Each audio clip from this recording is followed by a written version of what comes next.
Hello and welcome to episode one, the premiere edition of the Saturday Morning Spread with your host, Mark Henry Jr., streaming this show for the very first time on the Eagles Pinpool Network.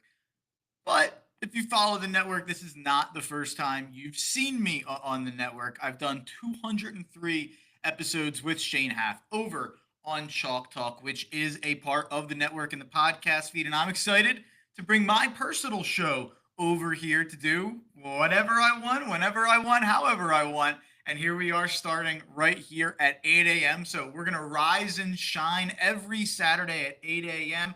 If you checked out my last show, the Tough Cover Radio Show, and you're here checking this out, I can't thank you enough for following me along the way. And if you're new, I hope you hop on board and cash some bets with us because we've been cashing bets for quite some time on the Tough Cover podcast and the Tough Cover Radio Show, and now right here on the Saturday Morning Spread.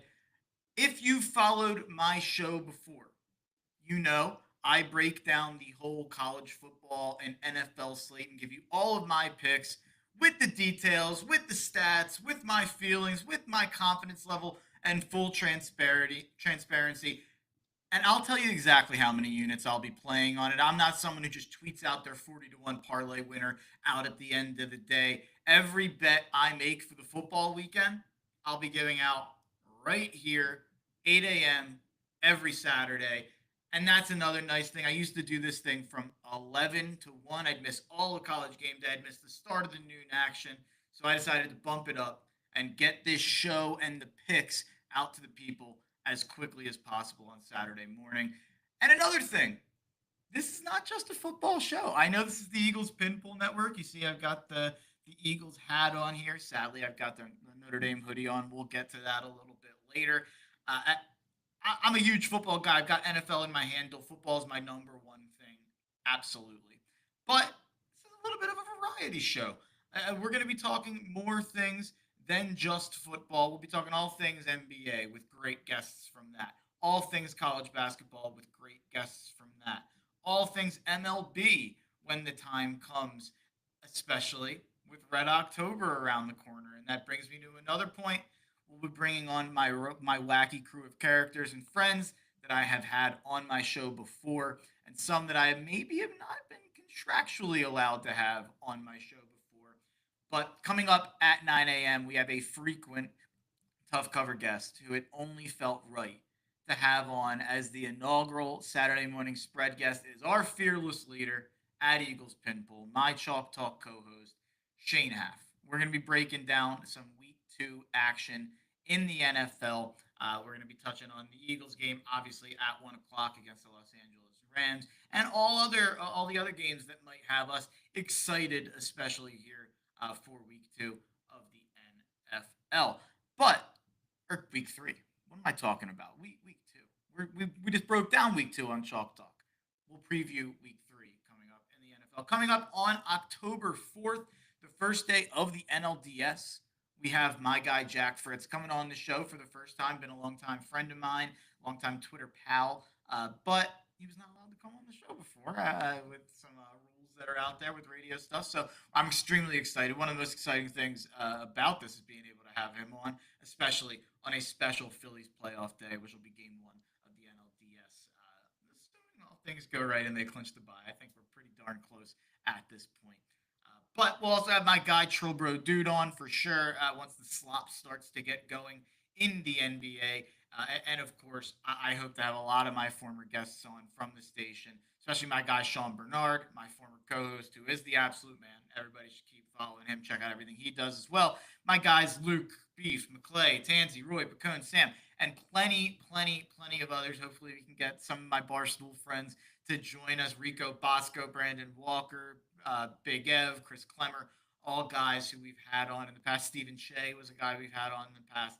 So hopefully we can reach into the Rolodex and get some fun guests going forward. But like I said, at 9 a.m. when we switch over to the NFL, and every time we switch over to the NFL, it's like a reset. We reset the clock, reset the pod, because that portion of the podcast is going to go up on the Eagles Pinpool feed.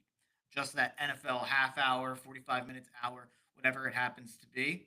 That's going to go up on that Eagles Pinpool podcast feed where you check out On the Shane page, Chalk Talk, Armchair Scouts, all the other stuff that's on that podcast feed will also include the NFL portion of Saturday morning spread. But enough introduction. Let's get started. Y'all ready to talk some ball? Let's talk college football, folks. Let's talk about week 4. Yeah, it's in I think I always get the weeks messed up in the NFL and college because they're one off. So I'm always thinking college is two off because there was week 0. So I'm always messed up in the head for a variety of reasons, but especially when it comes to remembering what week we're on in college or the NFL. But it is college football week 4. Here we are. We got 3 noon bets on the card for me. I've got a 3:30 bet, a 4 o'clock bet, a 7:30 bet, and an 11 o'clock bet. So 7 total plays on the college football board for me today. And then we're going to also go through about 10 other games on the schedule that I didn't have a play on, but I do think it's worth bringing up and talking about. So let's start off. Let's go in the noon slate. And I think what probably has to be the biggest game of the noon slate. Yeah, I'd say it's the biggest game of the noon slate.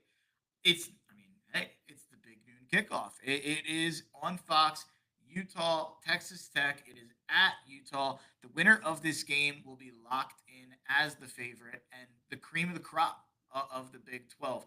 Texas Tech was a sexy, darling pick all offseason to make the playoff.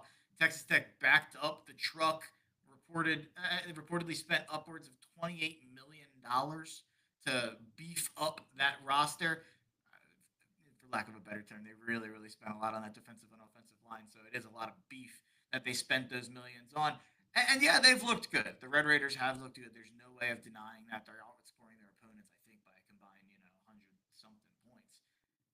But they haven't played anybody, Paul.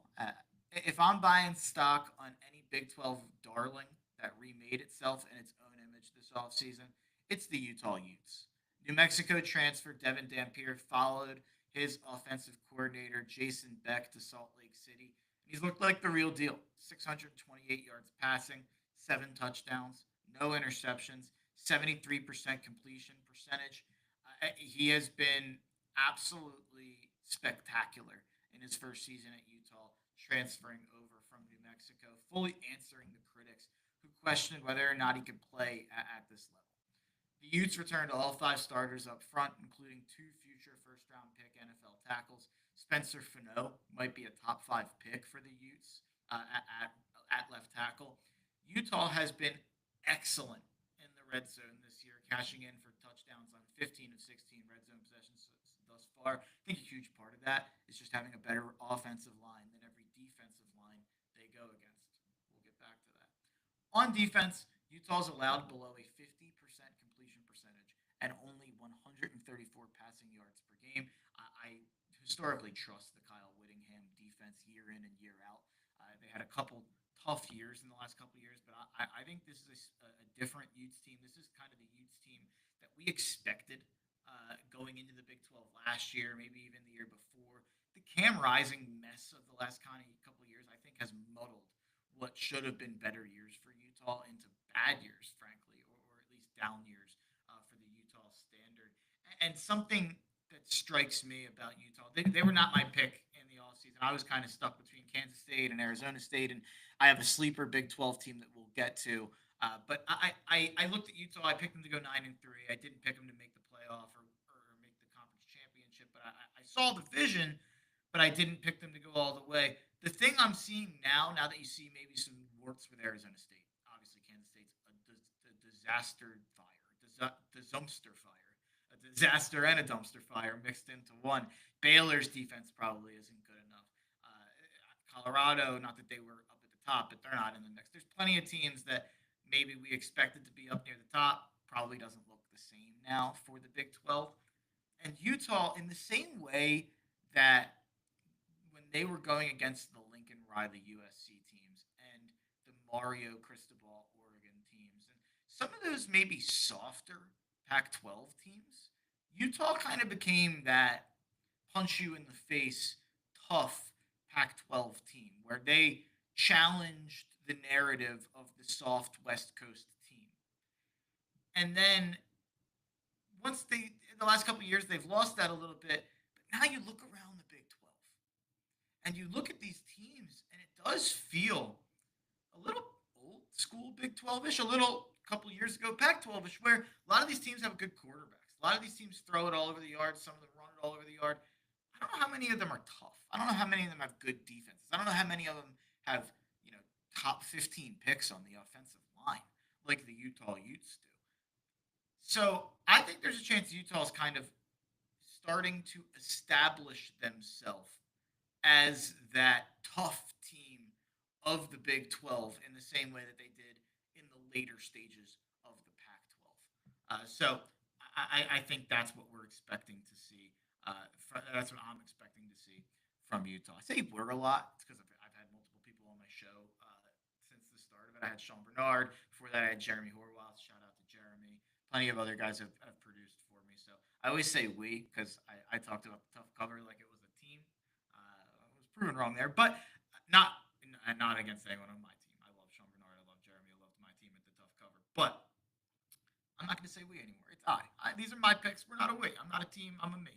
So that was a tangent to go nowhere, which you'll get plenty of. We're on a one-man show. There will be plenty of one-man tangents by myself, but also we'll have plenty of guests that come on to break that monotony up a little bit. Utah has been an exceptional home team historically, going 91 and 28 over the last 18 years in Salt Lake City. The big X factor in this game, as we kind of touched on a second ago, Utah's O line against Texas Tech's D line. Best done, best action in the Big 12. Give me the O line over the D line. But more importantly in this matchup, give me Kyle Whittingham. I've been hearing about Joey McGuire this, Joey McGuire that for far too long with far too little to show for it. I understand this is supposed to be their year, but as Bill Simmons would say, can I see it?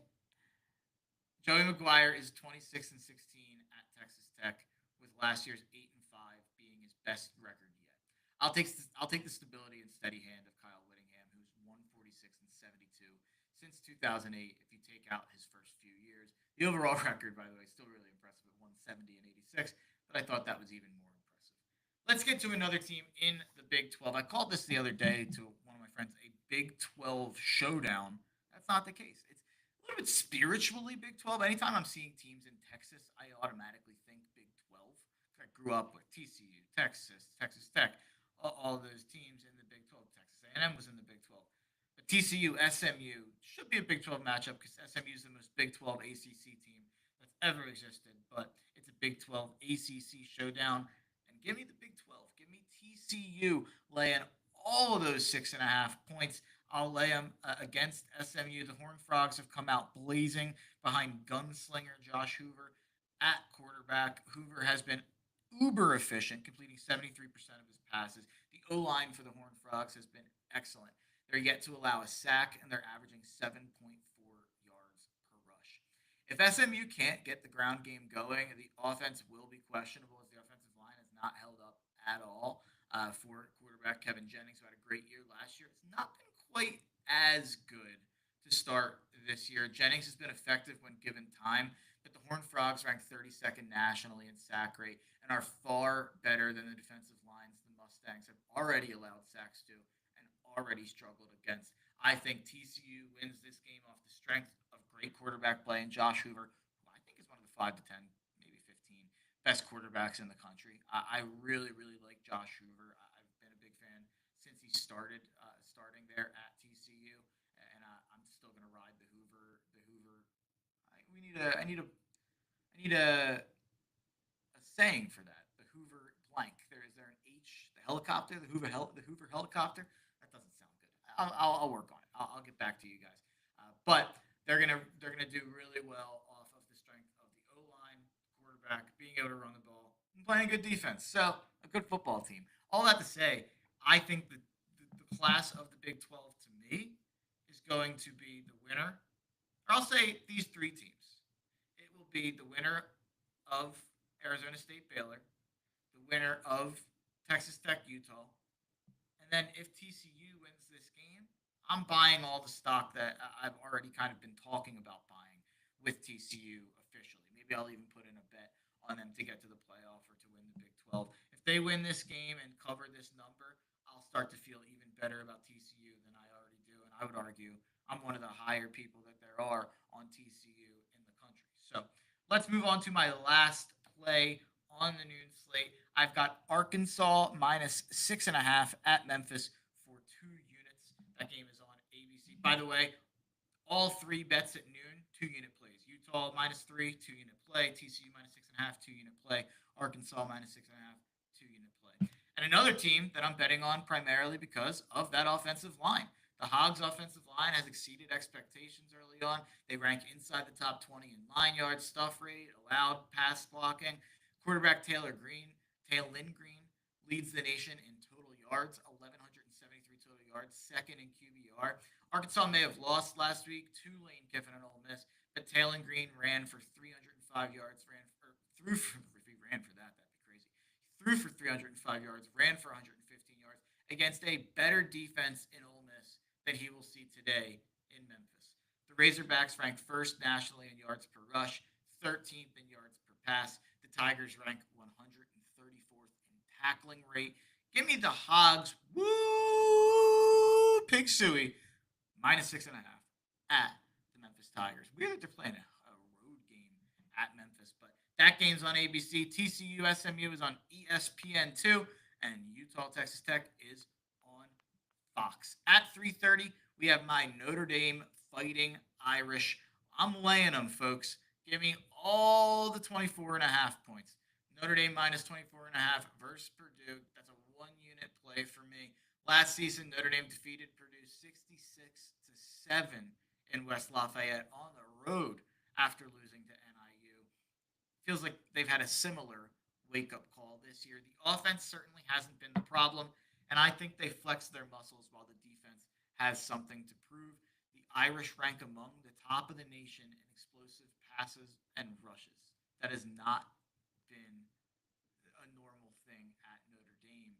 But the problem is, what's also not been a normal thing at Notre Dame is having one of the worst defenses in the country. And Chris Ash has done a dreadful, dreadful job taking over for Al Golden. I never thought I could miss a defensive coordinator this much, but man, I miss Al Golden so much. He did such a great job at Notre Dame with Marcus Freeman. And Chris Ash said he wasn't going to change anything, and it seems like he's changed everything. Nothing was the same. Shout out to Aubrey. But you look at the rest of this Notre Dame schedule, right? Where are they losing? I still think there's one game they might not be favored in. And if they win all the games before that game, I think they will be. Versus Purdue, they're a 24.5 point favorite. At Arkansas, I bet they're probably a 4 or 5 ish point favorite next week at Arkansas. That's probably their second toughest game of the year. And Arkansas is what, the ninth or 10th best team in the SEC? I don't think that Arkansas is necessarily a team that I'm going to be afraid of for Notre Dame. Boise State. We've seen this year's Boise State, maybe not necessarily the Boise State of the past. Then you have NC State. We're going to talk about NC State in a second. I'm not going to say anything about that quite yet.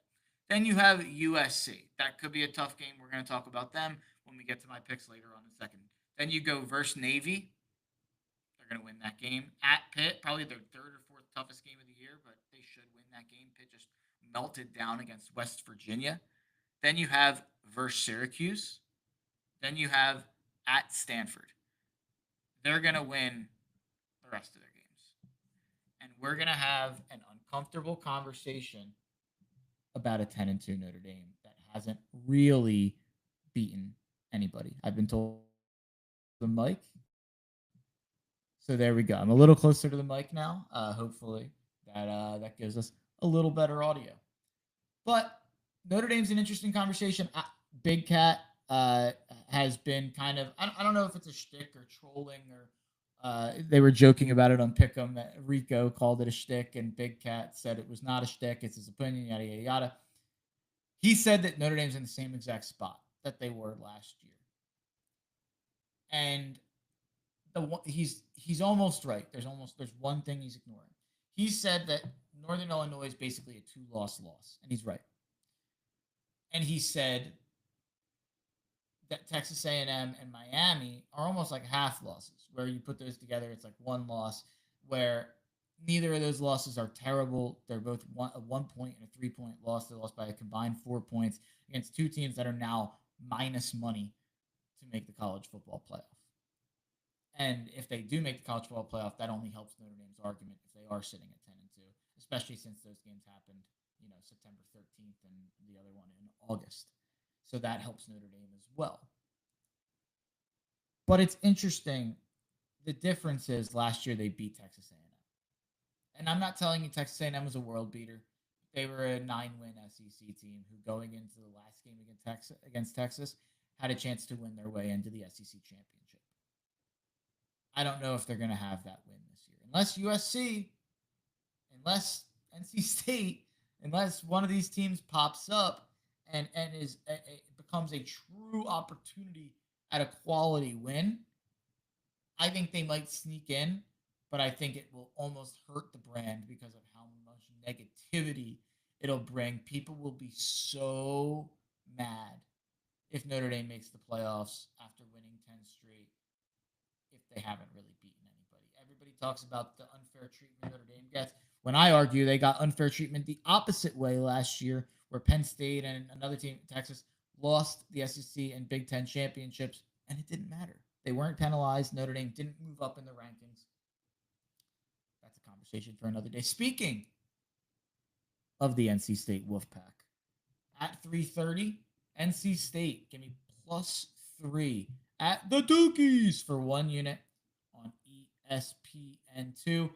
NC State has not won in Durham since 2008. I think they break that number today. Win on the road against a spiraling Duke team, a Duke team that lost 45-19 to Illinois, and then got run off the field against Tulane. They ended up making it close. They only lost by 7.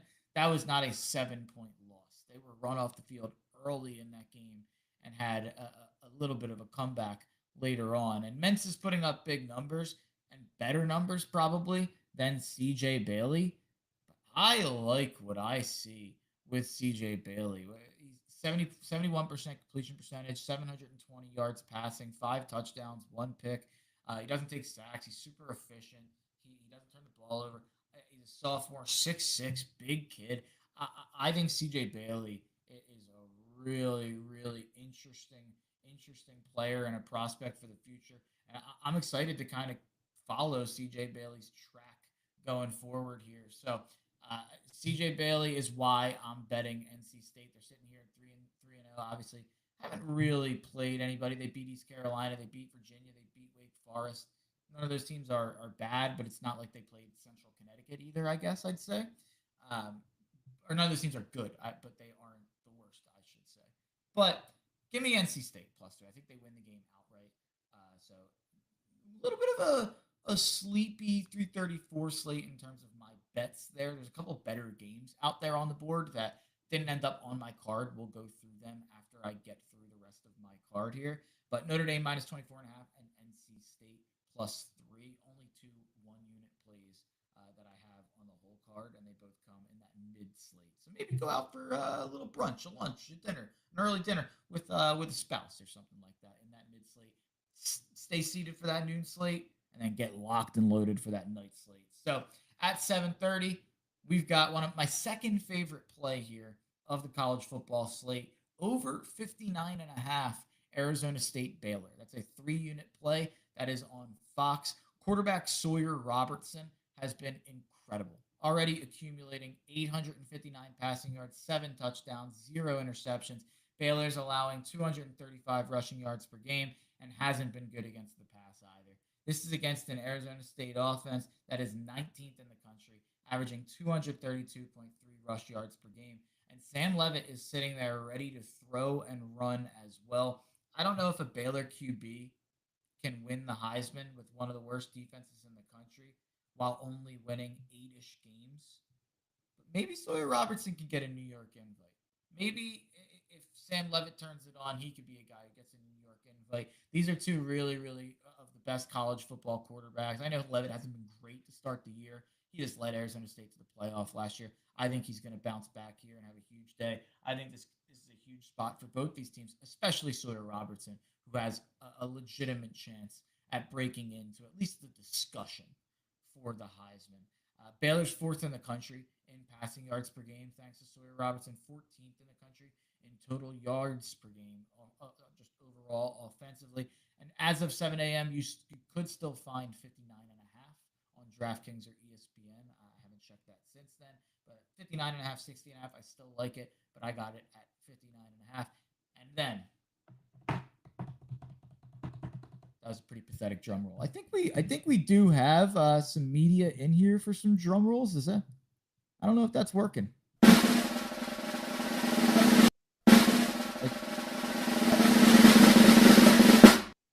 Here in the future, with the Riverside, this is a new software for me, so I'll be messing around with this as we go. As you can see, you have the Chalk Talk logo behind me.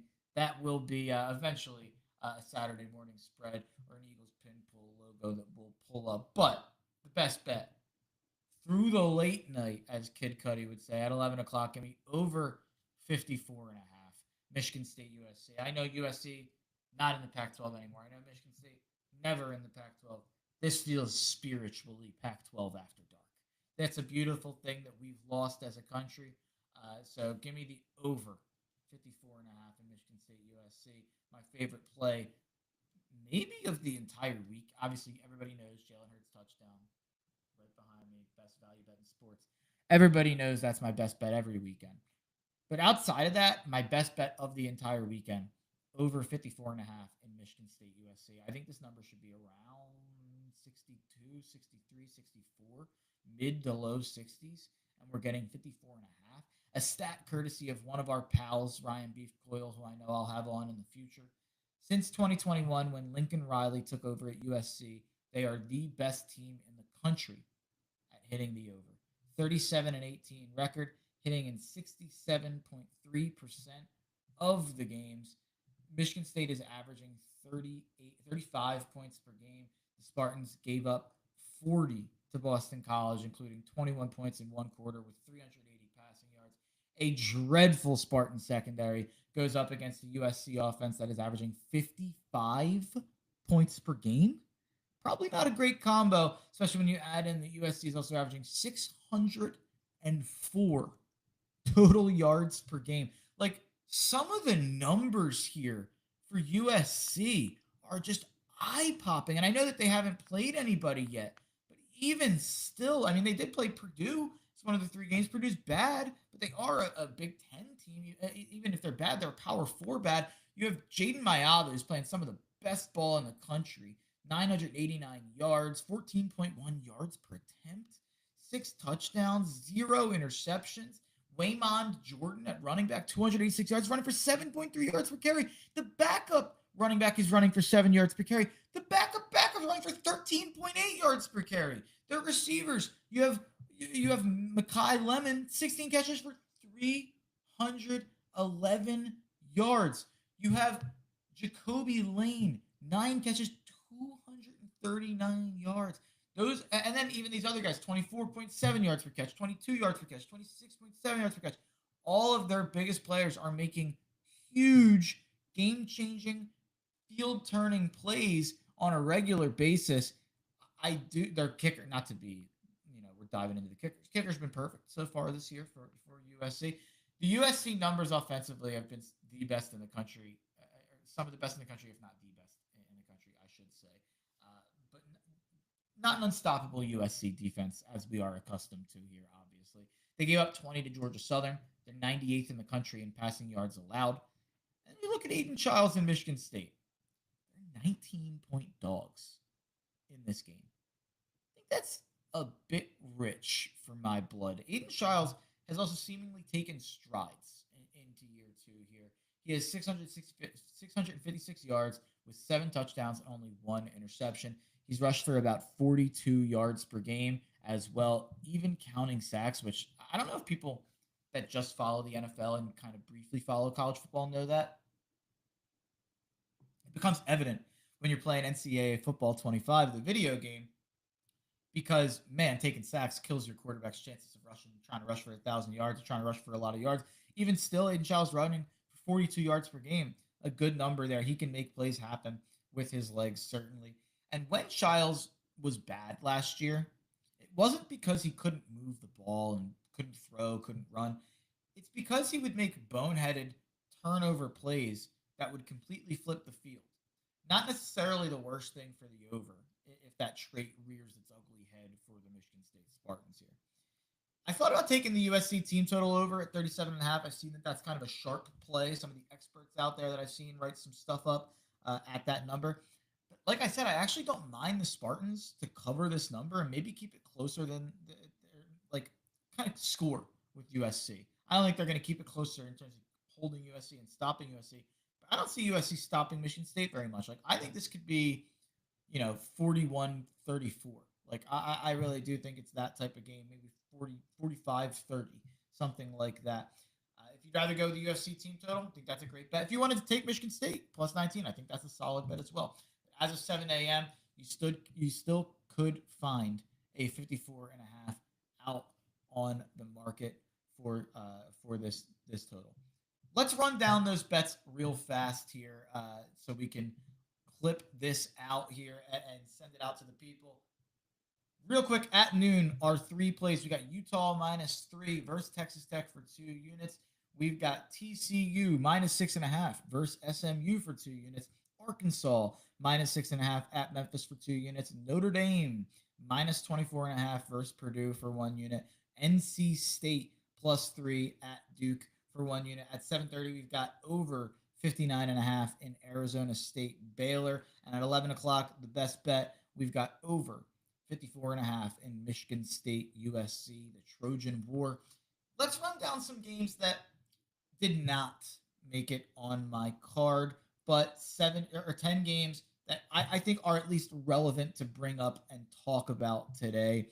At 12 o'clock, we've got Maryland at Wisconsin. This is an ugly, ugly start to the day at noon for the Big Ten here. I lean Maryland. If you made me make a play, if you're in a pool out there, you have to play a certain number of games. Maryland plus 10.5 interests me for the sole reason that I think Wisconsin is so bad that it's hard for me to want to lay 10 points, 10.5 points with Wisconsin against anybody. Another game at 12 that I'd probably side with the underdog, Syracuse plus 17.5 at Clemson. The only reason I'm not betting this is because it is such an obvious bounce back spot and a kill spot for Clemson to come back angry and to kind of show the ACC that they still run the ACC even if everybody else owns them. But through 3 games, Notre Dame transfer Steve Angeli, 1,107 yards. I think it's worth looking at Syracuse plus 17.5. Maybe what's the team total here in this game for Cuse? You could find 17.5 out there. That's interesting. Syracuse either plus the 17.5 or team total over 17.5. It's an interesting bet. That's one I'll probably monitor live. I said every play I'll give out here. Obviously, can't do that with live plays, but you shouldn't worry about that too much. I kind of stink as a live gambler anyway. Much better when I can fire away beforehand and get them ready and get them out to the people before the games. But I do still monitor a couple games that maybe I'm too courage the cowardly dog to bet beforehand, and then you watch it for a quarter and you feel good about the number that you can find. Syracuse might be one I have my eye on to see just how Clemson comes out. If they come out firing, I don't want to bet against an angry Clemson team like that. But if they come out lackadaisical and Syracuse moves the ball, maybe I will fire on Syracuse. At 3:30, the game that did not make my card that came closest to making my card, the Nebraska Cornhuskers. I just spent time in Lincoln, and let me tell you, this town, the bars around Haymarket, as they call it, the bars around the stadium. Everybody is ready. Like this is the biggest Nebraska game you've ever seen. And obviously, that's not the case if you're above my age. But if you're my age, we haven't seen a whole lot of important Nebraska football. If they can go out and win this game, and you're 4-0, and you can bank that win over the Michigan Wolverines, regardless of how good we think Michigan is, that would be a pretty big announcement by Nebraska that we're not just same old Nebraska. We're not fake old Nebraska. Nebraska is 0 and 27 in their last 27 games against opponents. I would argue Nebraska is the team that should be favored here. Michigan should not be favored. I lean Nebraska. Now, Mark, why aren't you betting Nebraska? The reason I'm not betting Nebraska is a scary, scary man. I wasn't prepared to do this, but we've got to bring it up. We've got to bring it up. And it's a shame that the immoral university that is Michigan forced my guy Biff Poggi to wear sleeves on his shirt. But let's show the people here. Make sure that the people can see that Biff Poggi is the Michigan interim coach this weekend. The guy is an absolute legend. He was a high school football coaching legend at St. Francis in Maryland, and then went on to coach Charlotte. Went on to become a Harbaugh assistant, and he is a top. He is a top. I guess I'd call it Sharon Moore assistant. I don't know what his job was before he stepped on as the interim, but he's the interim. And last week, they put up the most points they've ever put up as the Michigan Wolverines. I'm pretty sure. So pretty unbelievable. I think I don't know if that's the most points they've ever put up, or since like 1950, or since 1940, or in the Big House, or whatever it was. They went out there and they scored 63-3. Maybe it was the biggest margin of victory. One of those stats. Didn't write that one down. Now, the interesting thing is Andy Staples brought this up on Part of My Take. Last week, Sharon Moore was able to prepare the team. And at 12 o'clock on that game day, or maybe I think it was the night before, so Thursday at midnight. I guess that's technically Friday, 12:01, whatever you want to say. Imaginary people, stop yelling at me. Michigan could no longer have contact with Sharon Moore. Sharon Moore stopped having contact with the team. It immediately became Biff Poggi's team. Biff coached the team. They won 63-3, yada, yada, yada. But Biff was the guy running practice this week, or allegedly, yada, quotes, Sharon Moore was not running practice and not involved in the game plan. Was he involved last week? We don't know. We don't know the ins and outs of what's going on at Michigan for this suspension.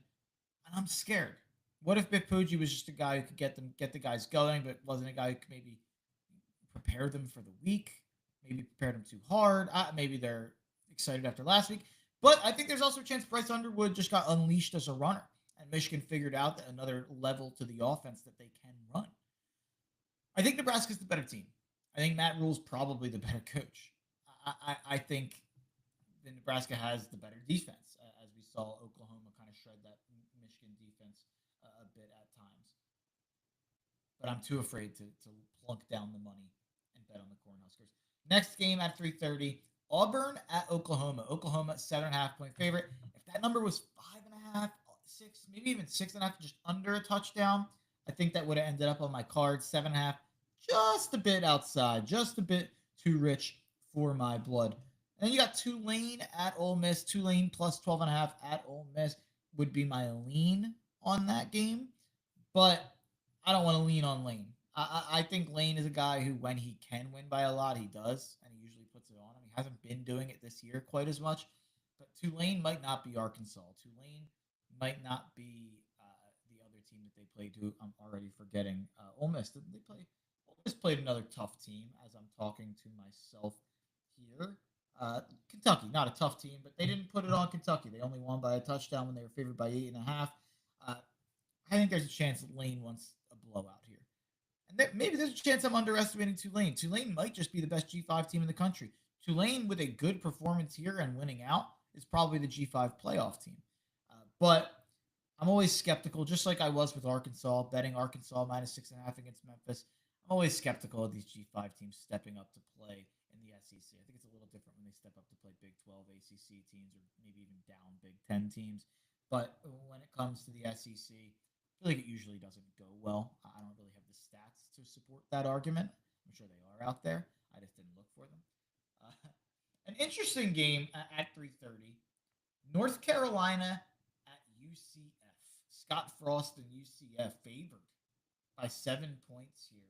UCF, not a team that they expected, not probably expected to be favored very much. They only beat Jacksonville State 17-10 when they were a 20.5 point favorite in that game. Now they did come out and beat a dog 68-7.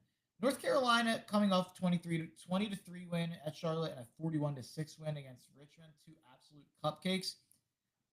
I lean Carolina. Carolina +7. I just don't think this UCF team has proven they should be favored by 7 against anybody. But Carolina hasn't proven that I should put my hard-earned cash on the line for the Tar Heels yet either. So I'm not going to bet on Jordan, but if you made me make a bet in that game, I would lean with Jordan. 6 o'clock, West Virginia at Kansas. I saw this line, or I saw this game. Just for a little background for the people out there who don't know, I prepare my spreads before I see the spreads, and then I compare them to what the spreads are, and that's usually how I come up with my favorite bets for the week. When I set this spread, it was around this number, 12.5, 11.5, whatever it was, 10.5, something like that for Kansas. I thought this would open at 5 or 6, and I'd bet Kansas, and it opened at 13.5. You can get it at 12.5. I lean Kansas's way there at 6 o'clock, but man, a lot of points for Kansas to lay, so I'm going to back off. At 7 o'clock, we have South Carolina at Missouri.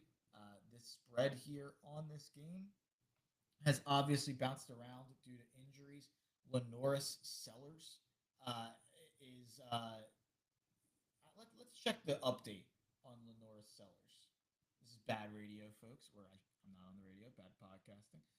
He's good to go for tomorrow's game and will start for the number 23 Missouri Tigers. He's banged up. I'm sure that's part of why he is still a reason that they are the 10-point underdog still. I lead South Carolina. I'm not going to bet it due to the uncertainty around Lenoris Sellers and that injury. 7:30, one of the biggest games of the day. Illinois +6.5 at Indiana. I lean with Bielema. I lean with the Illinois strictly because I think this game's coming down to the wire. I think this is going to be like a 27-24 last field goal wins it, or maybe a field goal to tie it to go into overtime. Like I could see this game going to overtime. I could see this game being one of the best games of the day, one of the best games of the year so far. Maybe I'm totally off. Vegas seems to think Indiana's way better than Illinois, and that surprises me. I think these teams are about the same to me. I had them both at 9-3 before the year. I think neither of them have really changed my opinion on what they are so far. Maybe I take Illinois slightly more seriously than I did coming into the year with that beatdown of Duke, but I think they should have a relatively similar power rating. I was really, really surprised. And obviously Illinois is number 9, Indiana's number 19. Usually this means like the higher ranked team is favored by this much. You should take that team. But I think Illinois, I think the top 25 voters might be more right here than the gamblers, which is shocking. Because you've heard me talk about it before. I hate the top 25 voters. I think the top 25 voters are morons for the large part. But that's a topic for another day. Another game at 7:30, the game that College Game Day is at here this weekend. We have the Florida Gators taking on the Miami Dolphins. It has been a shockingly tough year for the Florida Gators.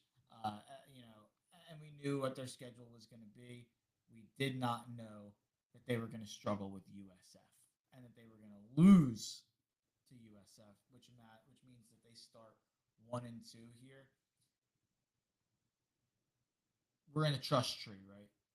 We're in a sicko little trust tree here. I kind of want to bet Florida. I kind of want to bet Florida. It feels so ugly. It feels like nobody in the country is going to want to bet Florida. And they're only a 7.5 point dog to the number 4 team in the country in Miami. I don't think we're going to get a lot of Gator fans traveling to this game after losing the last 2 games. And you look at what's coming up for Florida. You have at Miami, Texas, at Texas A&M, Mississippi State, Georgia. Down the line, you get at Ole Miss, you get Tennessee, Florida State. If you want to get off the mat, you got to do it sooner than later if you're Billy Napier and try to save your job. If you lose this game, it feels like you might get fired on Sunday. So this is a huge game. College game day is there, shockingly, with Florida being 1-2. A big part of me wants Miami to be really good. That would help Notre Dame. And I hope Miami doesn't do the classic Mario Cristobal slip up down the line against a bad team either, which maybe this would be that. But man, I said this last week. I said everybody in the country wanted to take LSU. And they did, and they cashed. But it took DJ Lagway throwing 5 interceptions and Florida State in that game the whole way, despite DJ Lagway playing one of the worst games I have ever seen a college football quarterback play. It is stunning what he did in that game for Florida to have stayed close in that game. And that's why part of me just thinks this Florida team is not as bad as we think. They've just been they've been so turnover prone. Maybe if they benched DJ or if DJ just ran more or took less chances. I really think Florida can hang in this game, and I think they will. But I don't have the guts, and everybody knows I hate Billy Napier, and I've been predicting his downfall since the moment he got hired. I bet against Florida a ton last year before that they kind of figured it out and found themselves again. I can't do it. I can't do it this year, even if I want to bet on Florida. I can't do it. One more game. Late night game alongside of the late night game that I already gave out at 11 o'clock at 10:30. We have Cal going at San Diego State. I do lean with Cal. Jaron Kiave, Sangapulatele, Justin Wilcox, one of the best underdog coaches against the spread, but they're favored by 14 here at San Diego State. I think Cal takes care of business here. I didn't put them on the card, but I do think that they are the type of team that can beat these bad teams into a pulp with a much better quarterback than most of these teams have. So, real quick, let's run down the plays again. If anybody joined late, if anybody just waking up, rise and shine, folks, let's run down the plays on my card, and we'll add a marker for this clip. TCU -6.5 versus SMU for 2 units at 12 o'clock. Arkansas -6.5 at Memphis for 2 units. Utah -3 against Texas Tech for 2 units at 3:30. Notre Dame -24.5 for 1 unit against Purdue at 4 o'clock. NC State +3 at Duke at 7:30. We've got over 59.5 Arizona State Baylor. At 11 o'clock, we've got over 54.5 Michigan State USC. So, in about 5 minutes, we have our guy Shane Half coming over on the show to talk all things NFL, all things week 3. I said week 2. What an unbelievable typo from me in a big spot. I'm going to tweet that. Week 3. No! As they would say in The Simpsons. But, real quick, let's talk about I've been doing this on the Tough Cover where we give out my favorite DFS lineup of the week, and I did put one together here. Let me pull it up here. At quarterback, this might shock people. We're going with Caleb Williams.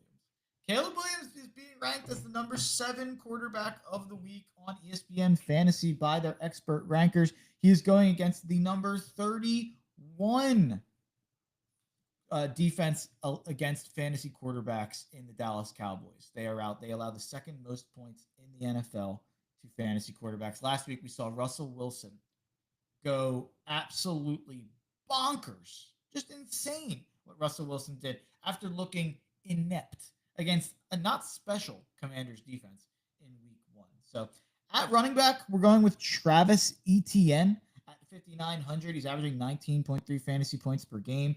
Houston has not been good against the run. And if anything, my biggest takeaway from the offense from Liam Cohen in Jacksonville is if he's there, he's going to scheme up a run game. It's that simple. He is always going to be able to find a run game, and he's found it with Travis Etienne. He did give Tootin 8 carries, and Tootin did pretty well. But Travis Etienne seems to be really the bell cow running back there in Jacksonville. Jordan Mason at 5,400. Now, that is just totally, and Aaron Jones is out. Jordan Mason's the full-time starter. Starting quarterback is out. You think they're going to lean on the run. So give me Jordan Mason at 5,400 at a little bit of a discount. So I can spend my money at these 2 big spots. CeeDee Lamb. Give me a really expensive option here in CeeDee Lamb going against the porous Chicago Bears defense, allowing the 4th most fantasy points allowed to wide receivers. CeeDee Lamb averaging 22.1 fantasy points per game. Give me JSN, who appears to be one of the largest target shares in the entire NFL in terms of the percentage of balls he's catching of his quarterback's completions. It is an absurdly high number, 6,500 in terms of what his cost is on DraftKings, 22.4 fantasy points per game. New Orleans, the only thing that worries me about that spot is that, it's a little tougher if that game's a blowout.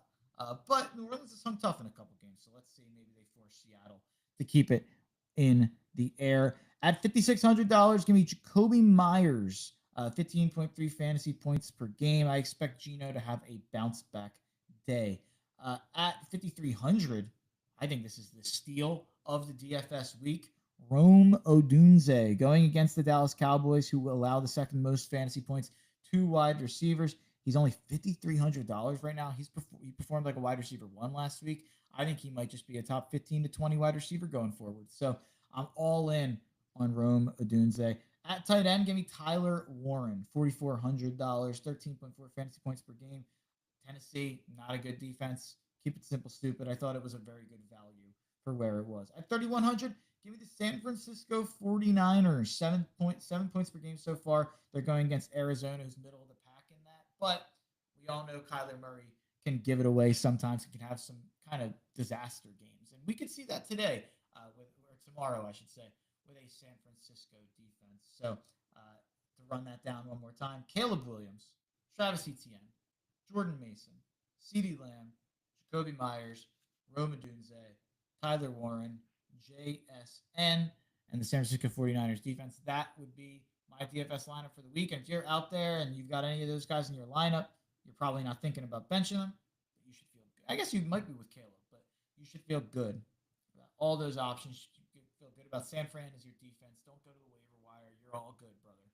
So Shane Half should be joining us any minute here, and he should have access to the StreamYard since we're right here on the Chalk Talk StreamYard.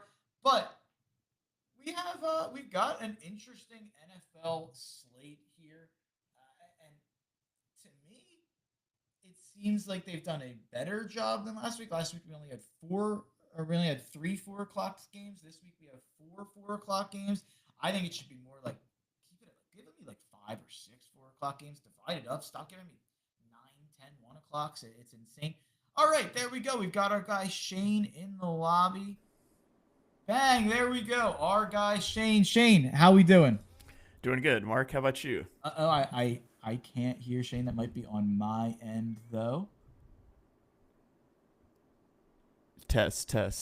It is lighting up on my end, so I think you should be able to hear me. me see.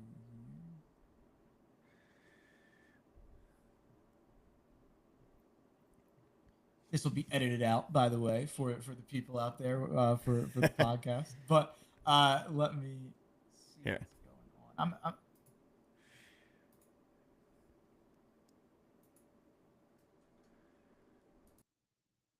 Shane's backing out and backing back in here. But like I was saying, I hate how the NFL has decided we're going to give 9, 10, 1 o'clock games, and we're going to do 3 or 4, 4 o'clock games. And that's going to be how we handle it. And you better like the America's Game of the Week on Fox. I understand why they do it. It's to drive ratings to that 425 America's Game of the Week or the CBS Game of the Week.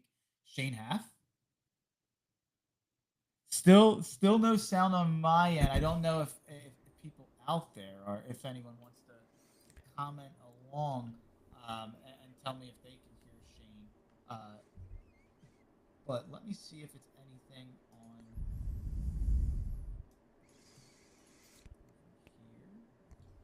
here. Check.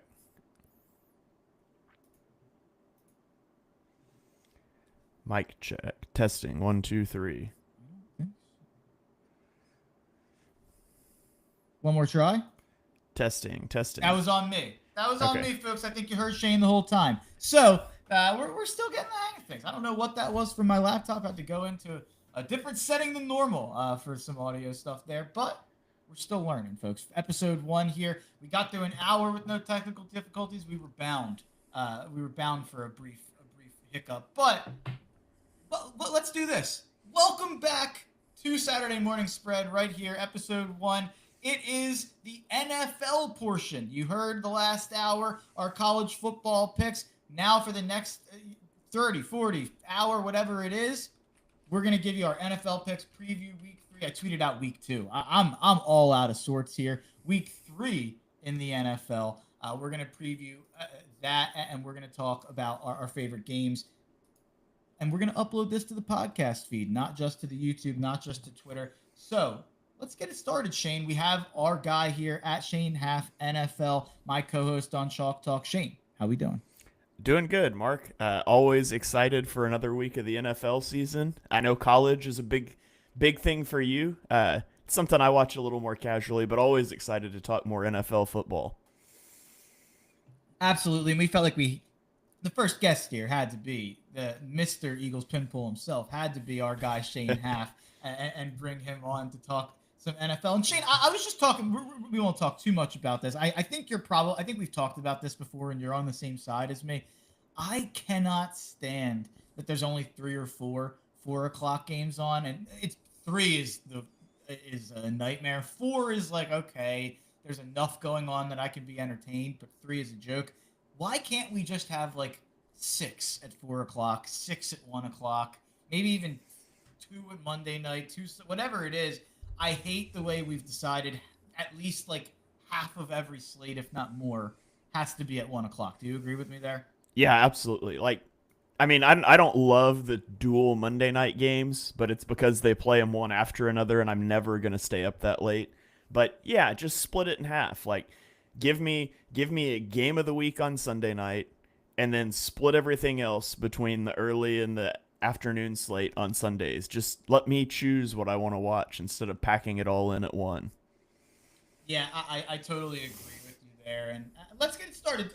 I kind of will lead off with the Eagles and the Rams. I'm not gonna make you talk too much about it because on Eagles Pinpool, there's a million podcasts and videos you can find with us breaking down Eagles Rams, and Shane and Johnny Page. Everybody check that out and check out what they do over there, breaking down all things Eagles. I'm not going to make you talk too much about it. Is it weird this is a 1 o'clock game? Like, this feels like this should be an America's Game of the Week or a Sunday nighter or a Monday nighter. Like, I'm kind of annoyed this is a 1 o'clock game. I can't lie. Yeah, this seems like a game that you would expect to be, at least the afternoon game. And I don't get too worked up about those, except for the fact that I actually am not going to be able to watch this one live because it's a 1 o'clock game. And so that one really stinks for me. Like, if there was a game in the early season for the Eagles that I would love to have at least had in the afternoon slot, it would have been this one, just for the sake of watching live and being on post game. So it does annoy me a little more than normal that this one's that noon game, or 1 o'clock game, excuse me, because I'm gonna miss kickoff and most of the game. So I'll focus on the rest of the slate then a little bit. If I'm looking at the non 1 o'clock games, if you look at the 4 o'clock games, the Sunday night or the Monday night, what's kind of the thing that intrigues you the most going into week 2? You have New Orleans, Seattle, probably not much there. Denver and the Chargers could be interesting. Dallas, Chicago, a little bit of a loser leaves town dumpster fire there. Arizona, San Fran, both 2-0 teams. And then you've got the night games with the Kansas City storyline. Are they going to get right? And then you have Detroit, Baltimore, where one of those teams has to be 1-2. What's kind of the game you're most looking forward to that you'll be in the couch ready to watch? Yeah, it's got to be Kansas, New York, right? Which team's going to finally win a football game? No, I mostly just say that to take shots at a team in the division and a team I don't really care for, but it's got to be Monday Night Football. Detroit, Baltimore, and they're both 1-1 and they've got their dramatically different ways. Baltimore has looked dominant in both of their games and just managed to blow that lead week 1 that of course we've talked about. And then you look at Detroit, who I think both of us thought would take a major step back, and week 1 really validated that belief that we held all off season. Like, I don't think it wasn't a week 1 overreaction. It was that week 1 confirmed what we had thought the entire offseason. But then they come out last week and they could run the ball. Jared Goff looked good. Like, everything looked good for Detroit last week. And so I think there's a bit of an element of who are the Detroit Lions? And they're going to go up against a team that we both think is really good in the Ravens on Monday Night Football. And so, we can complain about some of the scheduling things, but I think the NFL nailed this one. It's going to be a great Monday night. Yeah, it is. And I've seen a lot of casuals out there that are kind of surprised the Ravens are 4.5-point favorites. That line actually opened at Baltimore -6. So the Vegas really thinks Baltimore is like a 6-point favorite, to be honest. The people have kind of bet Detroit down to the point where that line has dropped down to 4.5.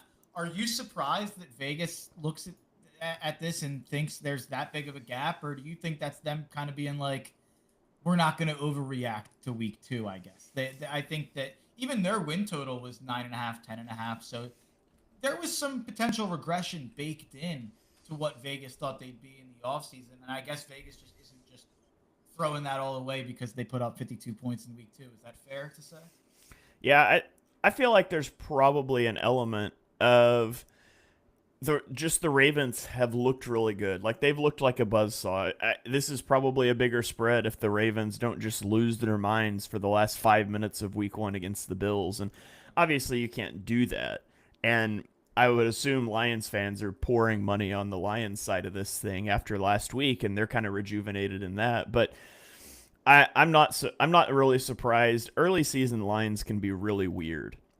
And so, I think this is going to be a great game. I think it's certainly possible the Ravens just run them out of the stadium. I'm not predicting that, but I don't guess there's an outcome in this game that could shock me other than like the Lions blowing out the Ravens, which I don't think is going to happen. We're gonna rapid fire. I'm gonna ask you kind of the close games, the games that have a spread. Let's say 2.5 or 2.5, 3 or under, and just say who wins them. We're not even gonna do the spread. Houston, Jacksonville. An interesting one there. Houston's 0-2 on a short week. Really need a win, but that O-line really struggles. Jacksonville 1-1. Which way would you lean there? Because I think whoever wins this game probably has to be Indy's kind of toughest competition in the division. Yeah, I think I would lean Houston in this game because I just don't trust anything Jacksonville does. But I don't really trust Houston either. Their offensive line's in shambles, and but I think I'll take Houston in that one. I don't think either of these teams is that good, though. I'm on Jacksonville there, but I'm a Houston hater at this point. Yeah, I'm so anti-Houston. I'm not even betting on Jacksonville. I'm betting against Houston. A couple interesting ones with random quarterbacks. Let's start with this one. This is the fun one. Bengals at Vikings. Who would have thought that Carson Wentz, in his 6th year starting for his sixth NFL team would be a 3-point favorite in his first start back here in Minnesota. Is there any chance that Kevin O'Connell finds anything in Carson Wentz and extrapolates any sort of potential value that he has left in his body? Man, can you imagine a Sam Darnold type year from last year out of Carson Wentz now with Kevin O'Connell? So And funny. I love Kevin O'Connell. I mean, you know how much how highly I think of Kevin O'Connell as a head coach, and how lowly I think of Zach Taylor as a head coach. And so when you look at that, like, you like the Vikings side of things, but also, and I mean, I'm not trying to hate on JJ McCarthy. He's only played 2 games in his NFL career, but it did taper a little bit of my, like, Kevin O'Connell can do this with anybody thing, just seeing how bad JJ McCarthy's looked through the first 2 weeks of his career. And I think you have, I mean, Jake Browning is not great, but he's a backup quarterback that will give you a chance if he doesn't 6-4. Yeah, if he doesn't throw 4 interceptions. Like, I saw somebody say that, like, that he can do a lot of the things Burrow can do, but he's just going to throw it into cover it. He's just going to sling it into tight coverage a lot too. And so if that doesn't bite you, you'll be good. So I would lean the Bengals here, but it's got a lot more to do with just, I don't trust Carson Wentz, and I have a little bit of a trust in Jake Browning. I was talking about this with some Eagles fan friends, and this is just an Eagles fan conversation, but at this point, we can't, like, root against Carson Wentz. Like, we've had too much success. Like, he did help us in 2017. We won the Super Bowl. We got to a Super Bowl. Like, he's had such a failure of a career post Philadelphia. I think if he had, like, a fun year, even if it's not this year or whatever, like, if he had a fun run, I think Philadelphia would be like I think they'd be annoyingly negative about it. But I think I'd be happy for him. I think not that he's like a great guy who I'm rooting for, anything like that, but it's been a rough go for Carson Wentz after a pretty historically, like, great start to his career that we all enjoyed here. It would be cool to see. It'd be a cool redemption story. Yeah, I'm pulling for the guy. I mean, I never, like, even as things came out about him kind of forcing his way out and the way that was all handled, I never hated the guy. Like, I had some negative feelings just about how the whole thing ultimately played down, but I was also angry about the Jalen Hurts pick the season before. And I was a pretty big Carson Wentz defender, and in the receiving core that he had to work with, and a lot of those things, and the mess that 2020 was just start to finish. And but pretty much once he was out the door, I just kind of wished him the best, and it hasn't worked out for him, and he's just continually been injured. And I think he's a guy that you could just see, like, he had really bad injury luck, and there's some things that have come out since that were maybe some fundamental leadership flaws in a locker room, but he had bad injury luck early on in his career, and it just crushed him. And so I would love to see him kind of have a bit of a resurgence, as long as it doesn't cost the Eagles anything in the playoffs. I'm all for it. So give me the Sam Darnold year last year for Wentz. I would love to see it. Yeah, that'd be so fun. And it would add another, like, will they, won't they with JJ or back up again for another conversation. And they'd pick the guy who, like, wouldn't do anything. He better do it fast, because JJ's not out long term. So. Nah, yeah, I think wasn't his a high ankle sprain? Yeah, I think they said 2 to 4 weeks. So yeah, he would have to, like, tear it up and be like, he all right. he better have a Sam Darnold month, and I don't mean the last month of the season last year. Yeah, that's definitely for sure. And then, speaking of another backup quarterback, the Las Vegas Raiders at the Washington Commanders. Marcus Mariota favored by 3 here. I know it looked ugly for the Raiders. I'm gonna get to I'm going to let Shane go in a little bit here so I don't hold him for too long, way too early over there. He's an hour behind, folks. The East Coast people, it's early here at 9:15. I made Shane get up at like 8 a.m. or before that. So yeah, well, a little earlier. I had to get the coffee ready. Yeah, exactly. Get the computer booted up. Exactly. Work through the microphone issues. It's good stuff. I will give a little sneak peek to my card. I am on the Raiders this week. And I get it was ugly on Monday night. But they still kind of, it was Monday night or Sunday night? It was Monday night. Monday night. Yeah, Chargers Raiders I Monday got night. messed Yeah. up. So it was Monday night, and they still hung in the game despite Geno playing the worst game we've ever seen him play. Like they only gave up 20 points. That defense was supposed to be talent deficient, and through 2 weeks they've given up 13 and 20 points. Like I think that coaching staff is just always going to have them in games, and when it's Marcus Mariota quarterbacking, I like the Raiders to win the game. What do you think about that one? Yeah. The Commanders are just in a weird spot. Like they're so banged up, and it all stems from their last game. Like Austin Eckler on IR, out for the year. Dietrich Wise on IR. Jonathan Jones goes on IR. Jaden Daniels out for this game. Noah Brown out for this game. John Bates out for this game. And so they're tremendously banged up.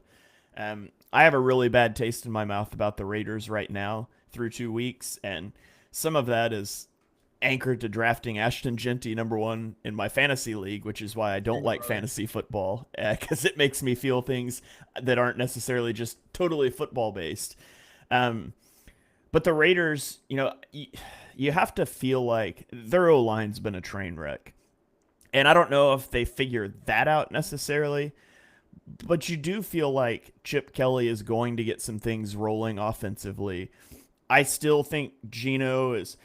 I don't know how to talk about Geno, because if I say he's overrated, people are going to think, well, everybody says he's like not a very good quarterback. Film guys overrate Geno. The general public underrates Geno. He's a fine quarterback.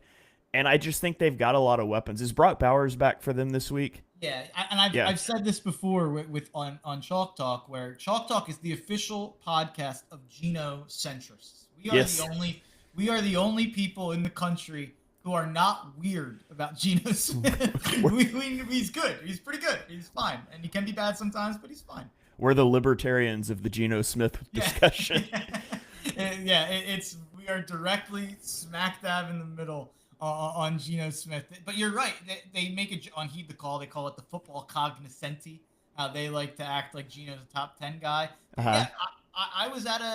Yeah, there was a card show a couple months ago where I met Chauncey Gardner-Johnson and a lot of those Eagles and Foles, where I did a broadcast. It was the day Geno was traded to the Raiders.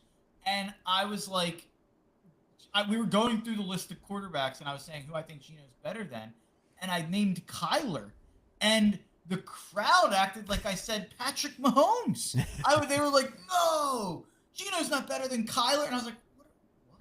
Like, I don't know. So people on both sides are weird about Geno, right? And yeah. I'm sure last week's game will only go further to make that divide further. But yeah, you're brave saying something like that in front of a bunch of Cards fans. Yeah. It wasn't Cardinals fans. It was like, oh, gotcha. Okay. Like collectible cards. Okay. But I just happened to, the Cards fans were Cardinals fans apparently. But let's go to the next one. Let's talk about an ugly game. I didn't bet this one. Steelers Patriots. Which way do you lean here? I feel like I'm walking out of week 2. These were both teams that I kind of considered as like potential wild card teams, and I feel worse about both teams. Even though they're 1-1, they're not 0-2. I shouldn't feel terrible, I guess. I feel worse about both teams today than I did going into the season. Yeah, and if you look at the Steelers, just a really bizarre way to lose that game last week with the touchdown allowed on the kickoff return, where Caleb Johnson just didn't realize he has to field the ball and kneel it in the end zone. I don't know. It was super weird. Their offense didn't look impressive. Aaron Rodgers is not pushing the ball downfield, but he's also not.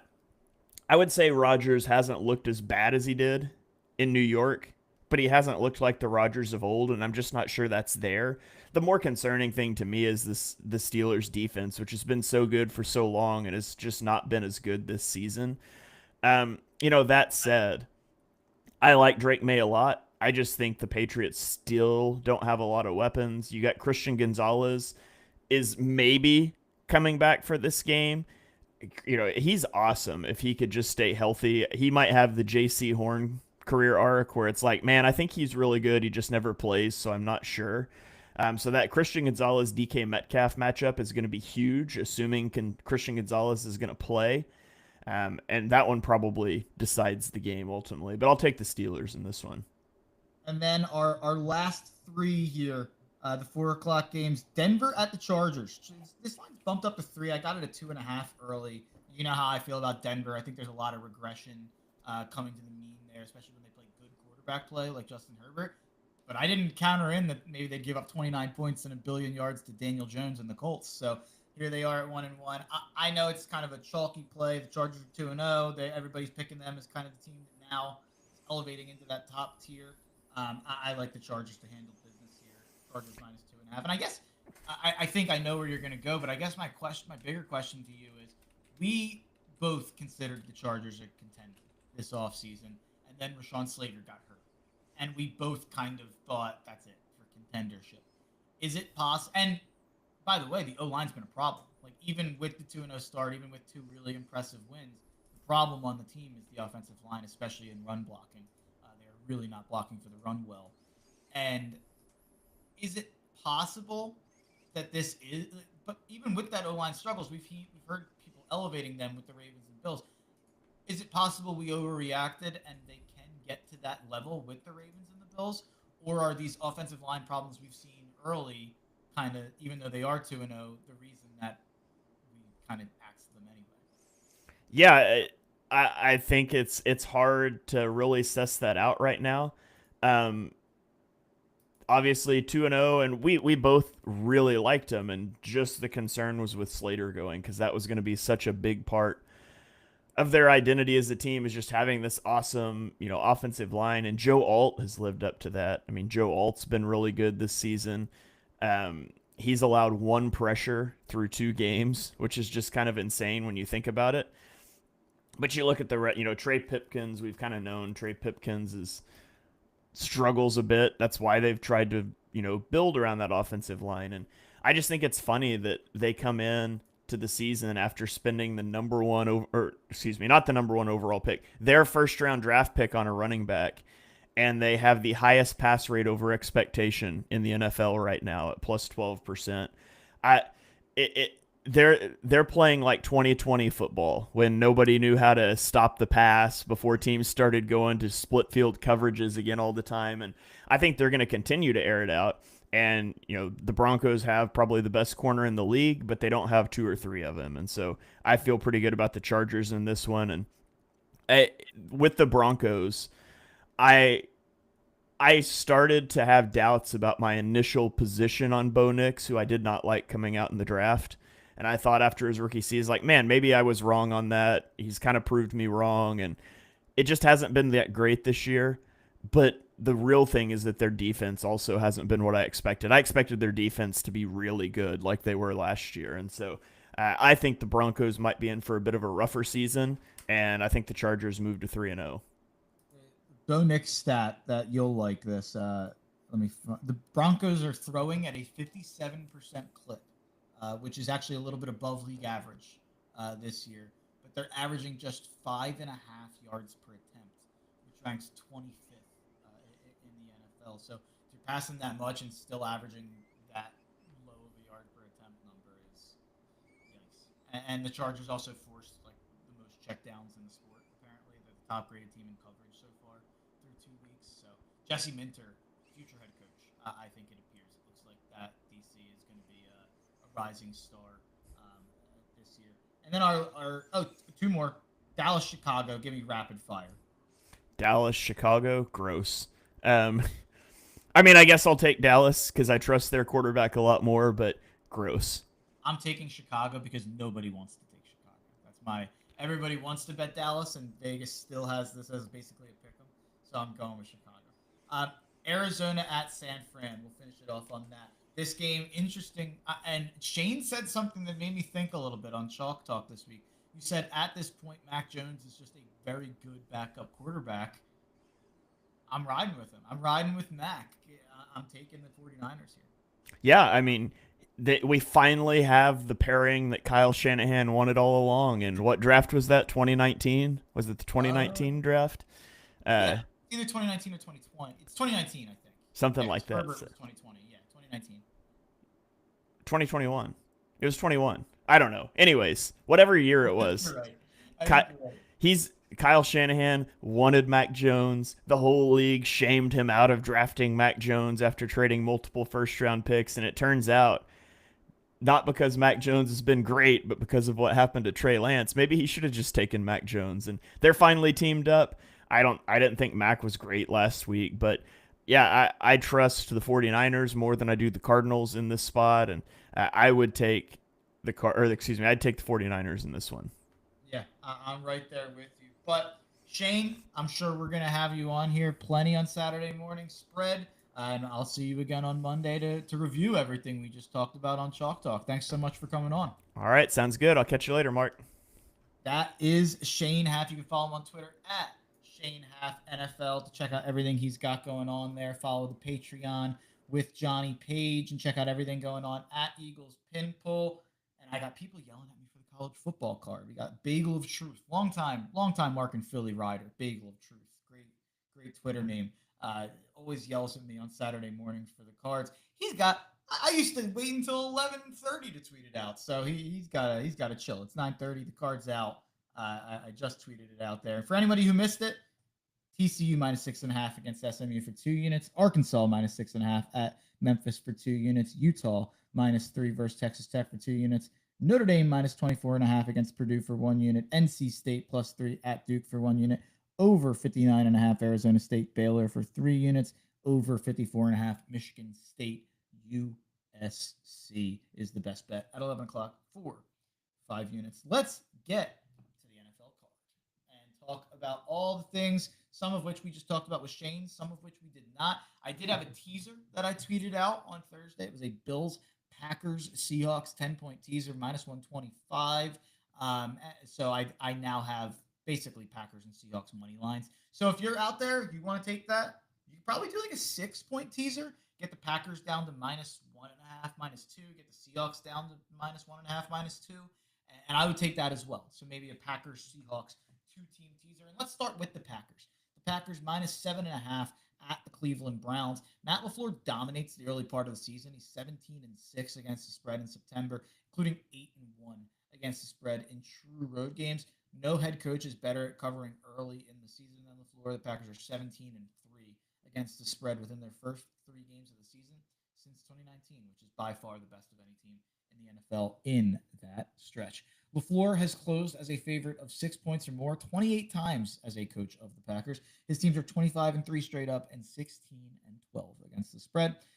Jags money line against the Houston Texans for 2 units is my next bet. When CJ Stroud starts a toss-up game on the road, which is a road game with a spread of 4 or less in either direction, could be favored by 4 or less, could be an underdog of 4 or less. He is 4-8 against the spread, which is the least profitable quarterback in that spot since he was drafted. Through 2 games, the Jaguars defense has 6 total takeaways, the most in the NFL. The Jaguars played 10 total games last season where their defense didn't force a single turnover, the most in the NFL. I think Jags defense was really bad last year. I think part of it was just not forcing any turnovers. You flip that around, you start forcing turnovers, it really flips around what happens on that defense. Give me the Falcons -5 at the Carolina Panthers. Carolina ranks 8th worst in rushing DVOA on defense. You got Bijan Robinson to run all over you. And by the way, they also rank 8th worst in coverage. So it's not like they're any better against the pass. But I think being bad against the run, especially against Atlanta, is a big problem against what I think may now be the best running back in the NFL in Bijan Robinson. Jalen Hurts touchdown. It's the best bet in sports. You know the numbers. You know the stats. I'll give them again to you next week. Give me Jalen Hurts touchdown. I'm not going to run down all the numbers on it. Give me the Raiders +3.5 at the Washington Commanders for 1 unit. Marcus Mariota is 11-20-2 against the spread as a favorite in his career as a starter. And then also Dan Quinn does not perform well with expectations either. In his career, he is 28-39 against the spread as a favorite. And last week, I said this with Shane, but even with Geno playing his worst game as a pro and giving the Raiders plenty of short fields to work with on defense, the Raiders hung in the game and only allowed 20 points. I thought the problem with this team would be the defense, and it's been the O-line, not the defense. And it was Geno last week, and partially the O-line, partially Geno. But the Raiders hung in the game and only allowed 20 points to a really good Chargers offense. I think the fact that they had the back door open for a cover in that game with Geno playing horrible says a lot about the rest of the Raiders team. So give me the Raiders to cover the number in Washington.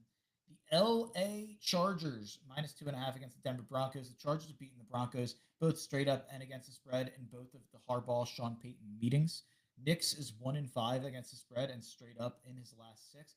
Harbaugh is 9-0-1 against the spread against the AFC West. I think that's a pretty damn good number. The Broncos are actually throwing at a 57% clip, right above league average, averaging 5.5 yards per attempt, ranks 25th. I talked about that with Shane. Chargers forced a ton of checkdowns. They entered as the top-graded team in coverage. We talked about all that with Shane, but the Chargers are my favorite non-Jalen Hurts bet of the NFL slate at 4 units. At 425, maybe my second favorite non-Jalen Hurts bet, the San Francisco 49ers minus 2 against the Arizona Cardinals for 3 units. As a starter for the Cardinals, Kyler is 8-20 against the NFC West. 49ers have the opportunity to start 3-0 against the spread with a cover versus Arizona this week. San Fran hasn't started 3-0 against the spread since 2009. They're only 3-0 against the spread start over the last 40 years. It happens again 16 years later in 2025. And I also like the Bears plus 1.5 against the Cowboys. I get people are going to hear that and be like, how do you like the Bears? I like it because you're hearing that and saying, how do you like the Bears? Everybody likes the Cowboys. Yeah, it's basically a pick 'em. Leans. And by the way, the Cowboys made Russell Wilson look like the best quarterback in the NFL. Let's talk about the rest of the games that I did not bet on. There's 4 1 o'clock games I did not have a bet on, and I did not bet on either of the night games. At 1 o'clock, I lean Cincinnati plus 3 at Minnesota for the same reasons Shane said. I kind of trust Jake Browning, who's 6-4 as a starter. I lean with the Steelers minus 1.5 at New England. I just think New England's too far away talent-wise. And I started feeling that as we were heading towards the season, and I feel like I've only been backed up by that throughout the start of this season. The New York Jets at Tampa Bay Bucks. Bucks are minus 6.5. You should not bet this game. I'm going to have one game every week. That's my do not bet this game of the week. Jets Bucks is my do not bet this game of the week. You can't bet on Tyrod, and you can't bet on the Bucks laying all these points when their whole offensive line is out. So I'm not touching this game on either side of the ball.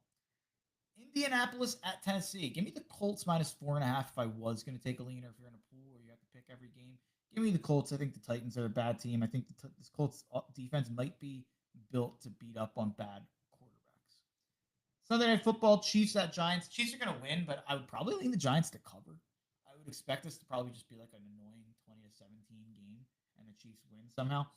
Monday Night Football, Lions at Ravens. I would actually lean with the Baltimore Ravens here. I would lean with Baltimore to get the job done and to finish it off. So to wrap up my card, to run down my card, give me the Packers minus 7.5 at the Cleveland Browns. Give me the Jags money line against the Houston Texans. Give me the Falcons minus 5 at the Carolina Panthers. Give me the Raiders plus 3.5 at the Washington Commanders. Give me Jalen Hurts touchdown. Give me Chargers minus 2.5 against the Broncos. 49ers minus 2.5 against the Cardinals. Bears plus 1.5 against the Cowboys. And then that 3-team teaser. Got one down with the Bills. We got the Packers and the Seahawks. You want to go with the 2-team teaser? Be my guest. And that is going to do it for episode 1 of Saturday Morning Spread right here on the Eagles Pinball Network. We'll be back next week right here Saturday at 8 a.m. But for now, EPPN Nation.